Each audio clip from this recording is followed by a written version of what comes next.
Welcome to Prime Suspects. Alongside Adam Bjorn and Prime Sports co-founder Joe Brennan Jr., I'm your host, Matt Landis. This week's lead segment, big news from both of you guys. And Adam, let's kick it off with you.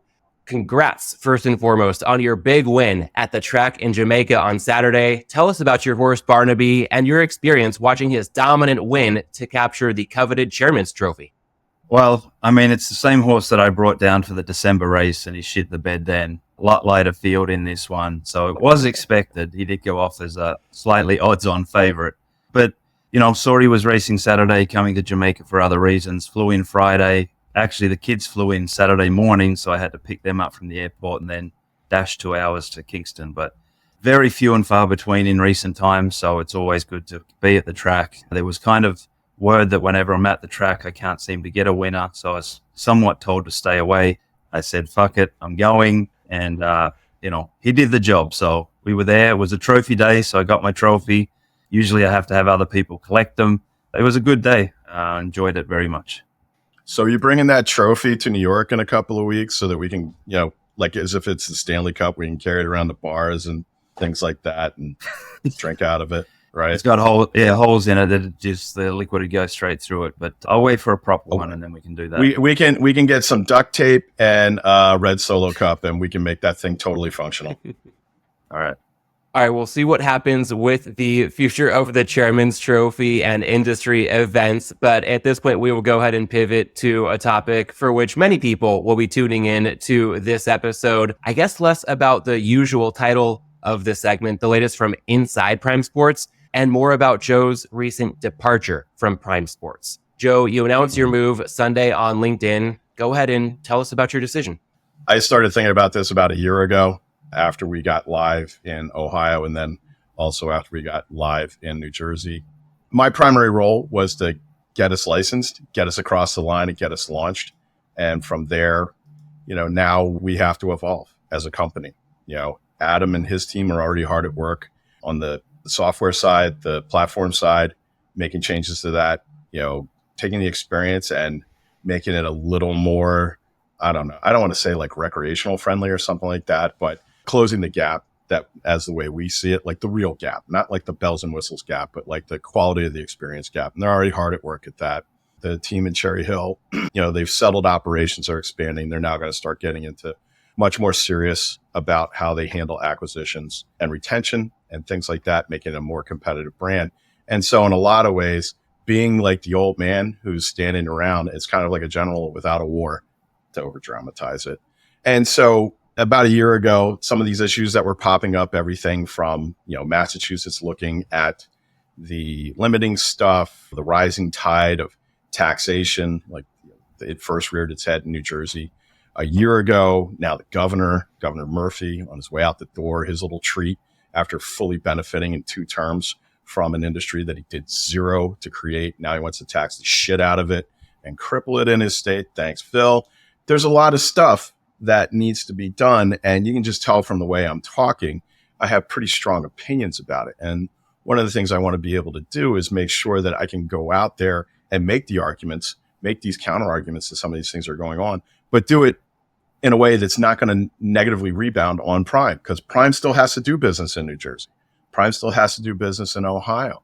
So making it clear that like, okay, well, at least plausible deniability. It's like, yeah, Joe is our co-founder, but if he's out there saying Phil Murphy is being lazy about his budget and his tax plan, I want to make sure that it's Joe Brennan, private citizen, saying it rather than Joe Brennan, executive chairman of Prime Sports. There's some other things that I've been working on for the last year that, I'm hoping can be potential solutions to some of these issues, particularly the liquidity problem, with the lack of, you even got the AGA now. They've upped the ante on Adam and me, but like we've been saying, it's for every dollar in the regulated market, there's a $1 in the unregulated market. They're now saying it's 2. Well, if that's the case, that grew and the problem is not getting solved, right? But the solutions may not be just looking for something legislatively or from the regulators or AGA and Fan Kings guys berating Department of Justice to go out there and shut down all these people. we've been doing it and we've been saying this, we've been standing on this issue for a while now. And it's time to say, like, okay, let's let go of this chokehold and see if we can try another one. And maybe that'll solve the problem. And so that's why I'm doing it. For everybody who reached out, your well wishes and everything like that, thank you very much. For those of you who reached out and wanted to know, is this a sign that Prime is going under? Nothing could be further from the truth. Okay, Prime is just fine. They've got good people over there. They'll keep taking bets and they'll do just fine without me. I'm always there for them if they need it. And, it's just time to take on another big challenge on my terms and not have it. And I wouldn't be able to do it from behind the chairman's desk at Prime. I have to do this. And if there's a common thread I picked up on between your LinkedIn post on Sunday and an interview you did with Brad Senku, I hope I'm pronouncing that correctly, Brad, an article published Monday on covers.com. It's the listening tour upon which you're embarking. And without knowing what comes next, what can you say about what you're listening for most intently? I think the best thing is for me not to have an agenda. I mean, you really have to get yourself outside your own experience. Obviously, I have a way of looking at the industry. Adam has a way of looking at the industry. I think we pretty much know what each other thinks about the industry. But getting there into the weeds with people and getting up past the headlines and talking to especially the players, but then other folks. One of the other reasons is I want to talk to the other operators without them, if they'll be willing to talk to me. God knows I've said enough shit about all of them for the last couple of years that might not be a conversation that's going to happen anytime soon. But I do want to talk to them to see if we can find solutions to some of these problems that don't require them making huge sacrifices. But I know it sounds ironic for a guy who's constantly got his mouth open, and at least one of his feet in there at the same time. But I think it's more important for me right now, while I have a notion and have had for a while of possible things that could be done politically, commercially, to try and address some of these problems that we have that I highlighted in the letter. I think the smartest thing is rather than assume that I'm right on those things, if anything, going out and talking to people, listening to people, primarily listening to people and letting them tell me their story and their perspective is probably the best way I can stress test some of the things that I'm thinking about. Yeah, I mean, and I honestly will, everybody, if you do give me the time, if you indulge me and give me the time, I swear to God, I'll listen. It will not be a Joe TED Talk. All right. And Joe, I get the sense that you're probably eager to get off the hot seat here, but this is a big moment. Yeah. Want to make sure to do it justice. So I'd love to run through a few quick hitters on topics highlighted in that covers.com piece. You've already touched on the future of Prime. And Adam, with these topics, feel free to jump in with any of your thoughts along the way as well. Would like to lead with the regulated versus unregulated markets. Joe, you were quoted as saying it's unsustainable to have that big of a black market or gray market existing right next to a regulated market. And if it's not realistic to think leading regulated operators are going to take all comers anytime soon, or that the Department of Justice is going to shut down access to offshore books altogether, then what's the solution for the current problem that you touched on earlier? Thinking that for every dollar wagered legally, there's probably at least another dollar wagered illegally. So I'm going to take the advice of our good friend and colleague, Ian Parkins, and say, like Joe, when you open your mouth, try not to give away 3 or 4 business ideas of things that we're working on right now. So I'm not trying to be evasive. It's more of I have a notion about there's probably ways that could be, I don't know if it's necessarily more efficient, but maybe more proactive about being able to match liquidity and possibly de-risk it in the marketplace. So it makes it more attractive for particularly the big brands like the Fan Kings guys, the casinos, and the sports adjacent guys. I'm not 100% sure of what that looks like yet. I have a notion about it. I know I've talked at length with Adam about it and others. I know a lot of people, they're like, oh, let's just all have exchanges. And, even with the CFTC thing and how they are exchange-ish, I don't think that model necessarily works in the United States. So there has to be something that's potentially less automated and more, I don't know. But the reason why I'm insistent on this about there's other markets. I mean, I don't hear anybody saying the same things about the weed market.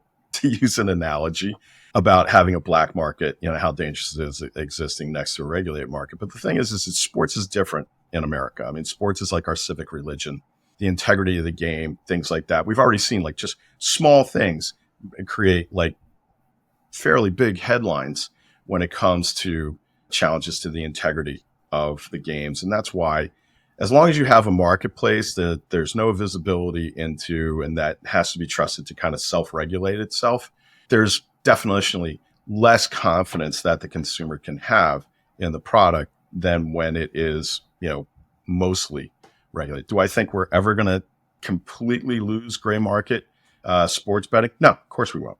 But can we dramatically increase the amount of liquidity in the regulated market, at least in the United States? Yes, I think that's absolutely a possibility.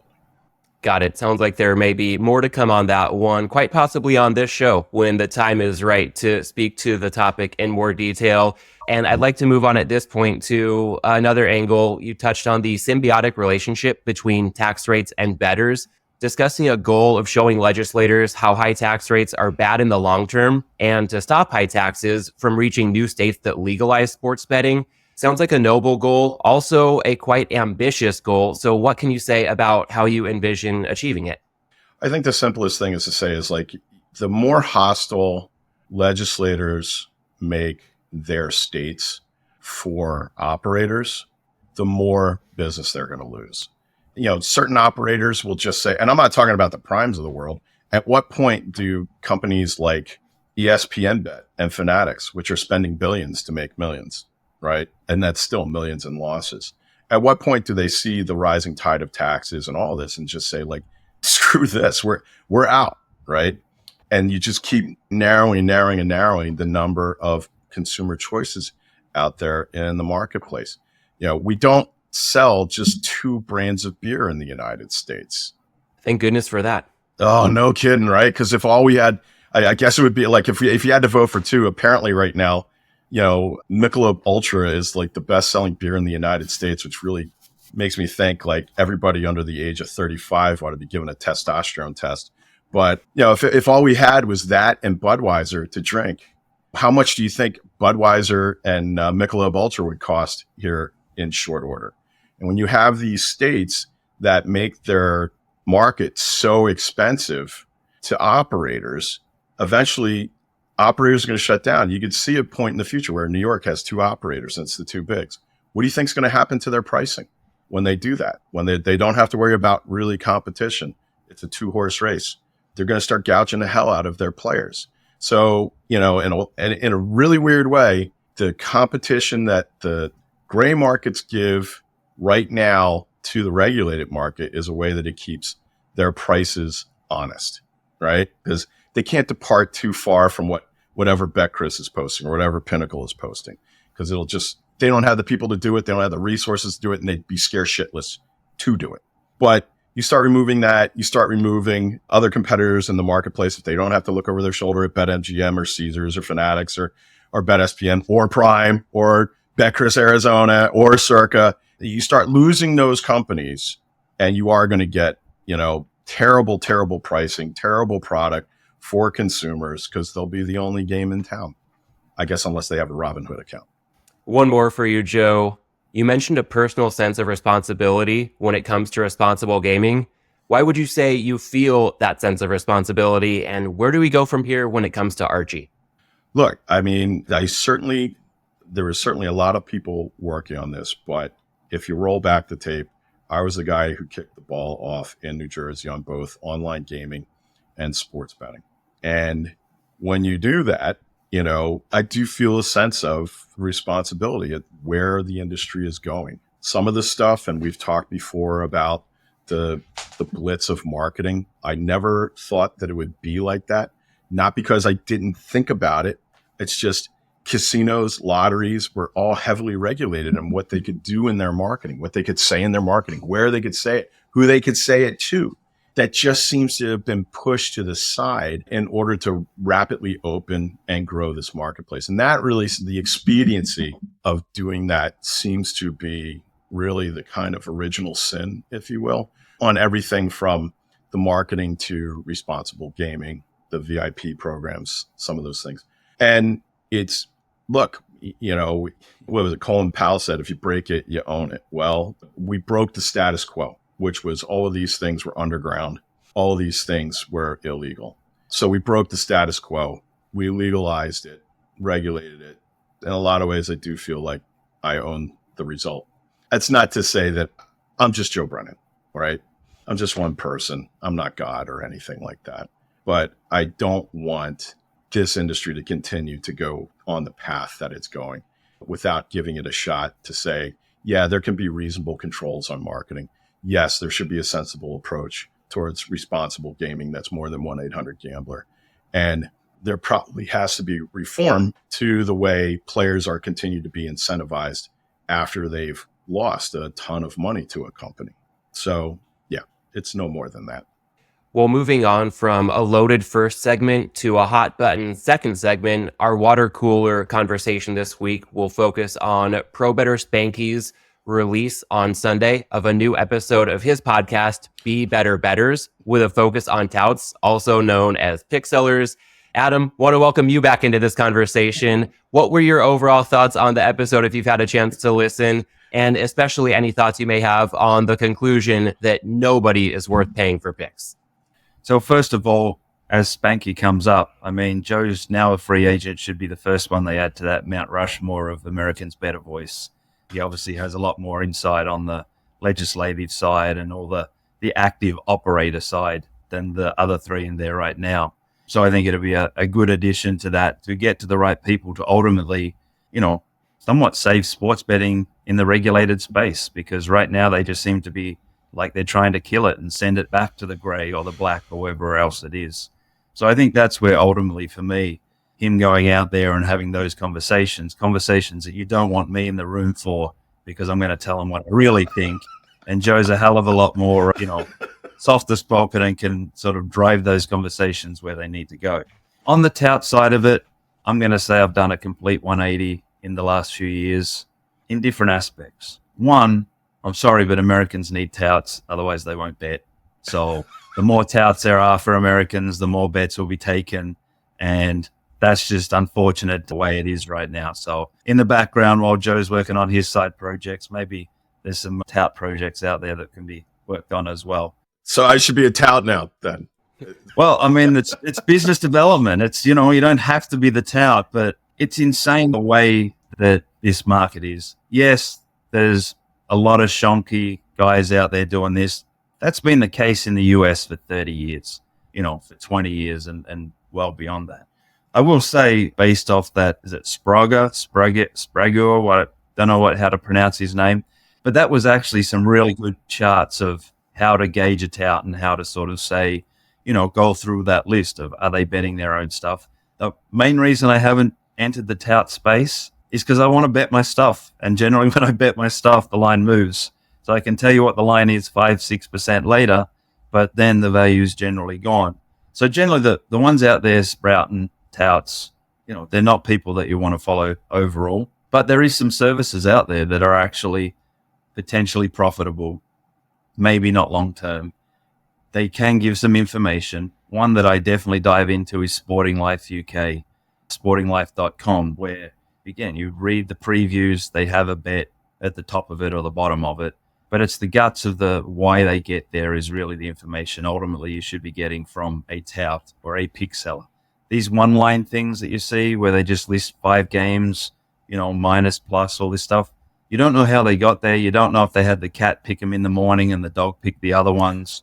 You just got no idea. So really, Americans need touts. American bookmakers need touts. This is an unfortunate thing, but it is what it is right now. So, but when it comes to paying them, you've really got to be selective and really got to make sure you're getting the value of information, not the picks.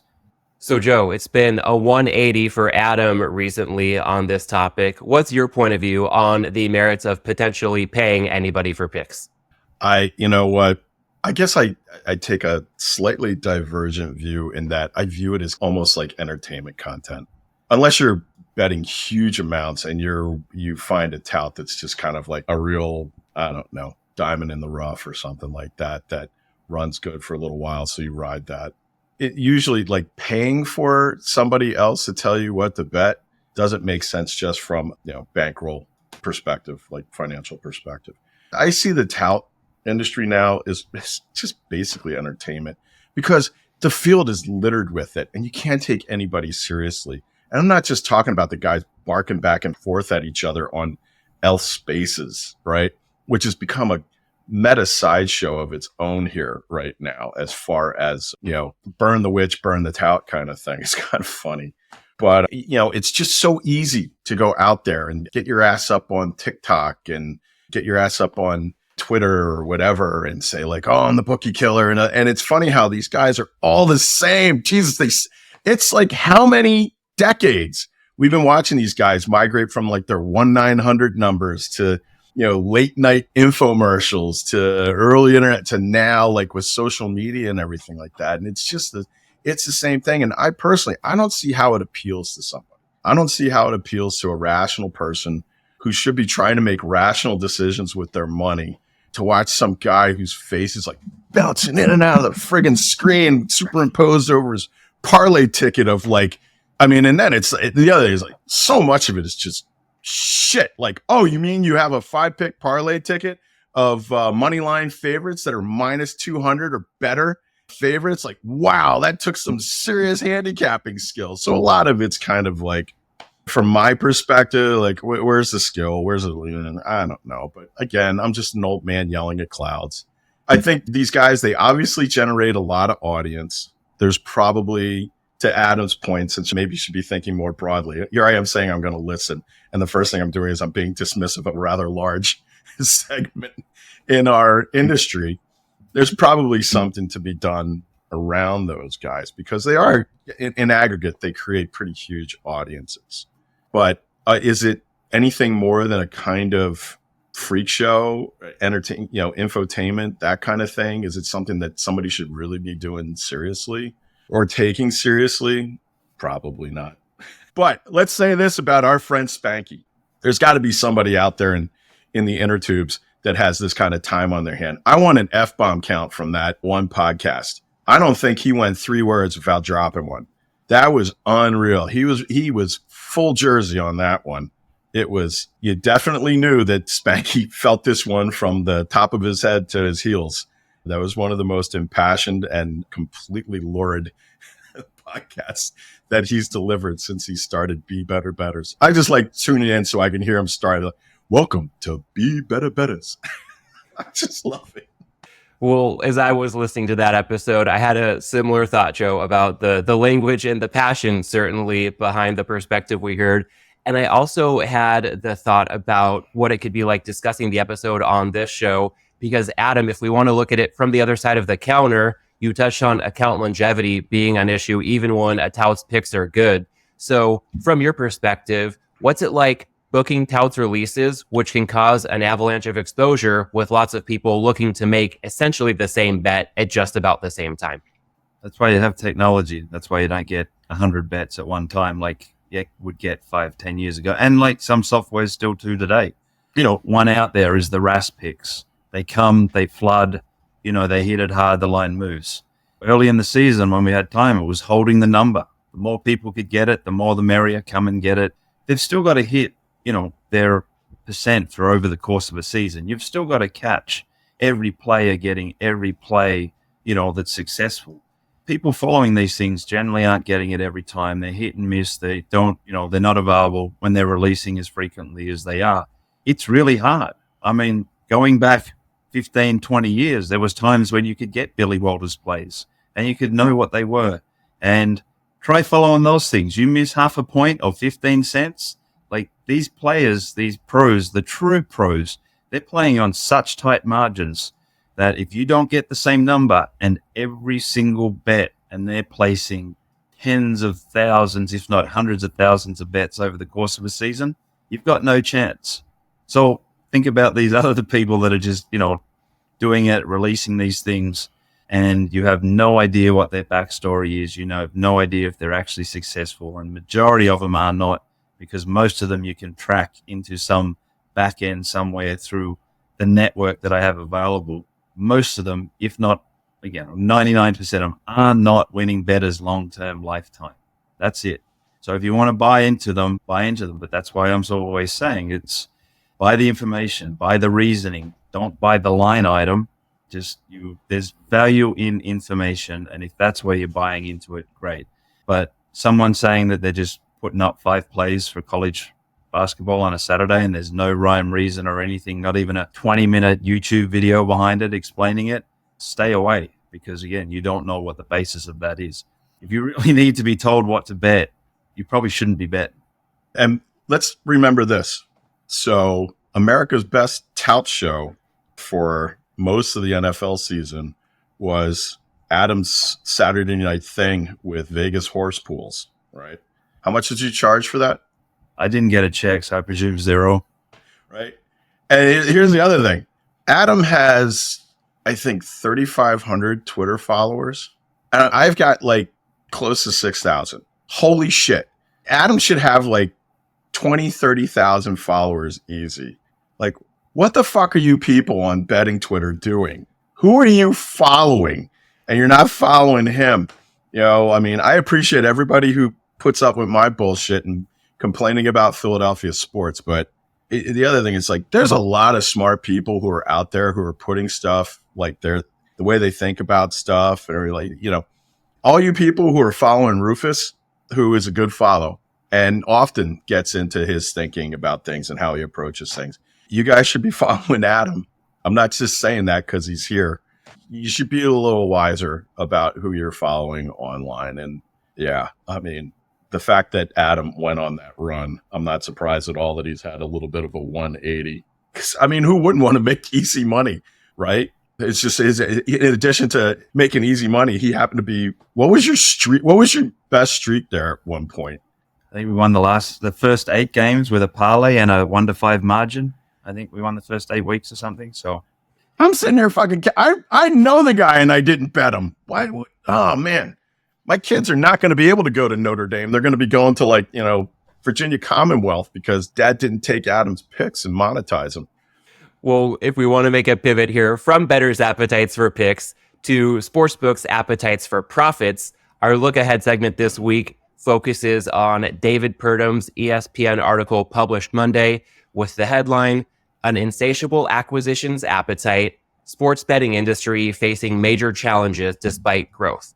Joe, you're quoted in the story and in the headline for good measure, discussing the industry's missteps with respect to user acquisition. What's your point of view on the biggest challenges facing the industry in the foreseeable future? Well, it's not just me. I mean, apparently Jason Robbins signaled that, you know, marketing spend was going to get less. I don't think he's talking about TV ads. I think he's probably talking about incentivization. You're going to have to see that stuff start to cool, particularly as you have this movement towards high taxation, because we get taxed on all that free bonus money, which isn't free. Like there's no such thing as a free $100 bet. We pay the taxes on that stuff, right? So I think you're going to probably see that cool. The industry does have to move into like a 2.0 phase. Industry has to have more than these blunt tools that they're using right now, which is like, you know, huge media spend, mega tonnage CPA bonuses to affiliates. You've already seen that essentially head towards extinction. And then the incentivization of the players. And they're just going to have to move to a much better strategy for first retention marketing. They acquired all these people. They have to do a better job of retaining them. You know, a player that you keep is cheaper than going out and finding 3 new ones, right? So they got to reduce churn. They got to reduce that. They got to work on getting players. You know, our friend Joe Tall likes to say, like, you know, carnivores don't become vegetarians. They don't become pescatorians or fruitarians. And what he meant by that was like, got most of the people who are betting online, who are soft bettors, recreational bettors, they're betting on one sport. They're betting on football or they're betting on basketball or something like that. And they got to get people to become bettors. It could be at a very casual level, but they got to get people to cross lines. And that's another thing, like, because, you know, they acquire a customer. If they acquire them during football season and then they have them active for 6 months while the NFL's going on and then go dormant for 6 months, they're essentially going to have to reacquire that customer. They're going to have to pay again to get that customer active, all the reactivation bonuses, things like that. So, you know, the thinking about marketing definitely has to expand beyond first-time acquisitions. And then the first time acquisition vehicle, it has to become much better and much more sophisticated than like how much free money we can drop on people. I think, especially what he noted about Texas and California, if anything, in the last week or so, between Lieutenant Governor Dan Patrick basically saying he's going to, come home carrying his shield or being carried on it when it comes to defeating any attempts at legal sports betting or online casino. And then, of course, probably the happiest warrior out there and the most belligerent, Victor Roca out in California, who heads the tribes and their efforts, just looking at this, responding to the prediction marketplaces and everything. You're not going to see those states resolve those problems anytime soon. So, yeah, I think that they have to shift their narrative. It's going to be difficult because they have to sell it to their investors, their stakeholders. They have to sell it to the street, the different folks who are covering them, the analysts. They have to be able to change this narrative in a way that it is a more mature narrative for the public markets. And that's not an easy one. When you listen to Bloomberg as much as I do, like a company, you got scores of people out there saying like, okay, well, you say your growth is this, we think it should be that. And it's a bunch of noobs who don't know what they're talking about anyway. And they can really hammer their stock price. Not that I'm suddenly becoming more sympathetic to those guys now that I'm like Joe Brennan free agent. I'm not, but it is going to be a difficult thing for them to kind of shift gears. They can't just cut back their marketing spend and expect that it's not going to have a negative effect on their share price. All right. Well, speaking of shifting gears, we will go ahead and move on to the home stretch, wrapping up this episode. To the audience, you might not have as much sportsbook marketing in your future, and you definitely don't have Joe Brennan Jr. as a Prime Sports executive in your future, but there's no getting rid of Joe's impact on the industry or on this show. Thanks as always for tuning in, and we'll catch you again next week.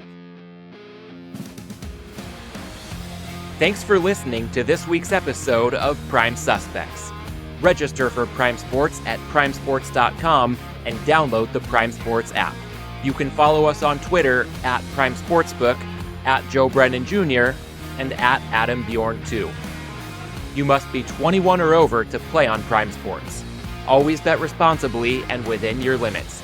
If you or someone you know has a gambling problem, call 1-800-GAMBLER.